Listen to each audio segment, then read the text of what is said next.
A woman named Jessica Chambers finds out that her husband John is cheating on her with another woman named Vivienne. She confronts him with the evidence, and he has no choice but to admit that he cheated on her with one of his students. You disgust me. Jessica doesn't want to separate from her husband, so she asks him to leave Vivienne, not to tell their daughter Anna anything, and also that they will have to go on a family vacation to fix their problems and help bring the family together. John agrees, and this is how the story begins. Welcome to Random Recaps. In this video, I'm going to recap the movie. The family travels to a house in the Louisiana swamp that Jessica manages through her job as a real estate agent. The family will spend their vacation in the house while Jess prepares it for the market. Everything was going very well until Jess and John argue about dinner, since Jess wants beef and John doesn't. But Jess doesn't care, and since he cheated on her, she always treats him badly. So she sends him to the supermarket to buy something to eat. John goes with his daughter to the market, and upon arriving there, Anna meets a boy named Isaac, whose grandfather is the owner of the store. He starts flirting with her and asks where they are staying. We're staying at this little house on the water in the middle of nowhere. Meanwhile, John doesn't give a damn about the beef that Jess asked for and doesn't buy it. Isaac invites her out, but he's 18 and she's 15, so... FBI, open up! When leaving the store, John notices that the store owner wrote on the receipt, "You are being watched by the devil." Upon arriving at the house, they find Jess trying to open a door that is strangely locked, and which also wasn't on the house plans that Jess had. She asks John about the beef, but he lies to her, saying there wasn't any. At that moment, the doorbell rings, and it's Isaac, who invites the family to dinner. She refuses, but Isaac convinces her by saying they'll have beef for dinner, since there was plenty at the store. Give me your address, Isaac. On second thought, we would love to join you. Realizing that John had lied. Later, John and Jessica continue arguing about their relationship, and she bursts into tears, reproaching John for breaking her heart. Anna feels sad hearing her parents' argument and suddenly starts bleeding from her nose. Seeing Anna like that, the family agrees not to go to dinner with the locals. But at that moment, Isaac arrives to tell them that his oven broke down, so he and his grandfather brought everything to cook at their house. Suspicious. Although uncomfortable, Jessica and John let them in. While Isaac's grandfather starts cooking, John takes the opportunity to ask him what the message he wrote means. He replies that when a man does something wrong, a door opens, implying that the devil has entered his life due to his actions. John says he doesn't believe in the devil, but The devil believes in you. Jess notices that Isaac has a lot of interest in her daughter. Even they notice it during dinner. Also, strangely, Isaac knew where the candles were in the house. How did you know where the candles are? Lucky guess. I don't believe you. He says he forgot the matches, and Jess takes the opportunity to talk to John and tell him she doesn't want the locals in the house since she feels that Isaac is a bit weird. Upon returning to the dining room, Anna tells her parents that Isaac lit the candles with his hands. Jess politely asks the locals to leave the house. That doesn't sit well with Isaac, so he vaguely threatens them, besides telling them things about the house, like the room they couldn't access. At that moment, Anna starts bleeding again and faints. After a moment, Anna wakes up. John asks Isaac to leave, but he refuses and starts being hostile toward them. At that moment, he shows them the key to the door they can't open. Isaac's grandfather, unintentionally, opened the door and locked the family cat inside, which, according to Isaac, is being eaten by a coyote. The key. Give it to me. And now they can't get back in. John tries to take the key from Isaac, but he no longer has it. Also, the lights go out. John asks Isaac's grandfather to leave, but he confesses to them that that boy isn't his grandson.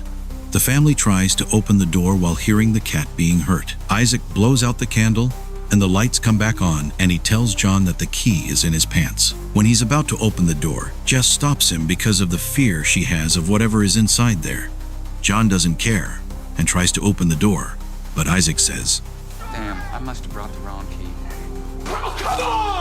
He goes to the bathroom, and the old man takes the opportunity to tell them the same thing he had told John before. When a man does something wrong, a door opens, implying that John's actions have attracted something evil. He tells them that Isaac appeared out of nowhere one day walking through the swamp, saying that his parents had died, leaving him a lot of money. The old man, seeing that he had nowhere to live, let him live with him. Over time, he realizes that Isaac is a mysterious force that uses him as his assistant, and they have been living in the swamp for years, or even decades.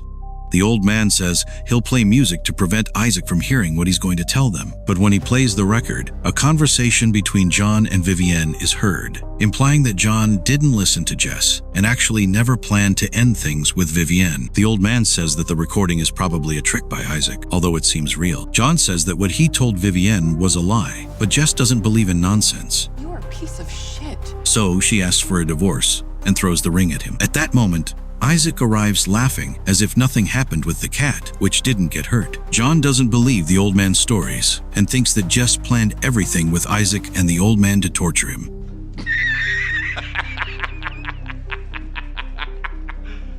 You serious? Although Jess had never seen those people in her life, what the old man wanted to tell them is that there's something in the room they need to see. At that moment, Anna sees something walking near the house. Holy shit! What? Isaac and the old man say it's a coyote and pull out a shotgun from nowhere under the table. He asks John to go outside, but he refuses out of fear that Isaac might shoot it. So Isaac leaves the gun with the old man so that John agrees to go outside the house with him. Upon leaving the house, we realize that actually John was the one who planned all this. He hired Isaac and the old man to assault them and shoot Jessica so he could be with Vivienne in peace. Yep. The guy is a real son of a bitch. In reality, Isaac isn't 18, he's 21, and also a former military man, according to him. John reproaches him for all the things he's done, like the recording that exposes him as a cheating bastard. Isaac implies that things will be done his way, but John wants them to stick to the plan. Meanwhile, Jess tries to convince the old man to let them go, since she believes the old man is good and Isaac is a manipulative madman. But at that moment, John and Isaac appear, and following the plan, Isaac tells Jessica that he'll lock them in the room to rob them. Jess refuses and gets upset, but decides to cooperate after the old man points the gun at her. Isaac opens the door and asks John to go first. He does, and Isaac takes the opportunity to lock him in alone, calling him what he is. Nice. John gets furious and tells the girls not to believe anything he says. Isaac tells Jess the truth about her husband and asks her to accept the truth, that her husband is an infidel who has been cheating on her not with one but with several women, and that she has to stop forgiving him. At that moment, the doorbell rings. Isaac asks Jess to go open it, and when she opens it, she looks for a hammer and finds Vivienne. Isaac had sent a message from John's phone to make her come. Realizing this, Jess tells her they're being robbed and sends Vivienne to get help at a police station. But when she tries to start the car, it doesn't work.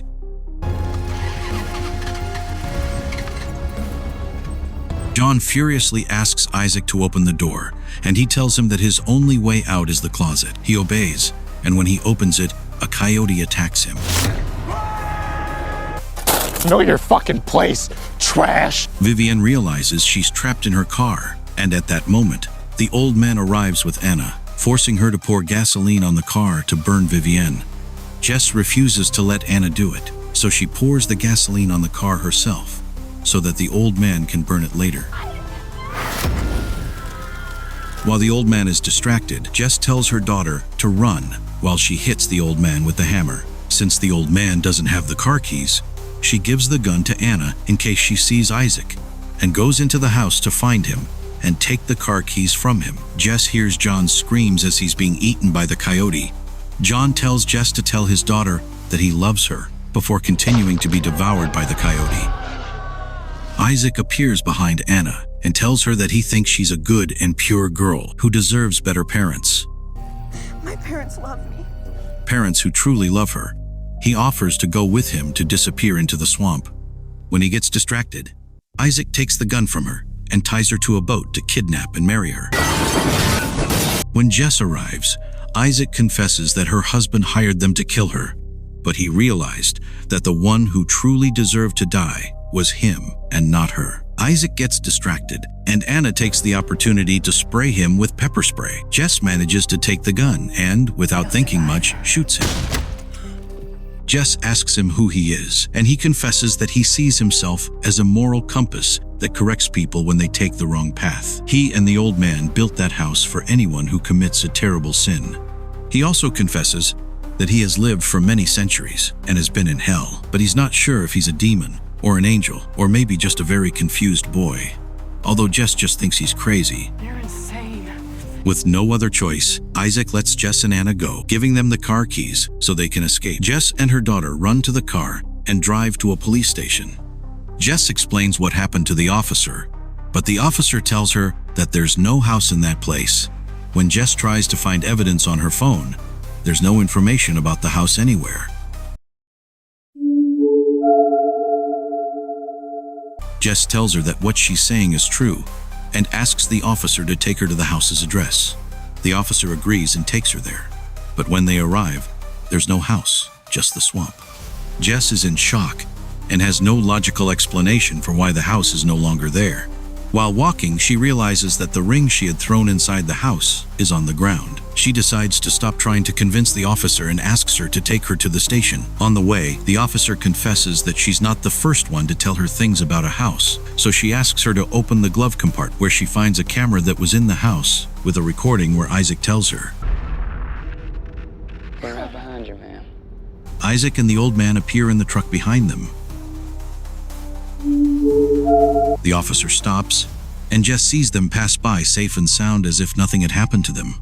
The officer tells her that Isaac and the old man aren't human, but they protect the order, so they're in charge of protecting Isaac so he can do his job. The officer says that Isaac takes evil people to hell if they commit a terrible sin. Jess doesn't believe it because she thinks she's evil too. So the officer tells her that Isaac has given her another chance to redeem herself and be a good person. And never come back to the house on the bayou. In the end, she destroys the evidence of Isaac and takes Jess back to her daughter. She's still bleeding from her nose, but honestly, I don't know why. Maybe it's just a nosebleed and nothing more.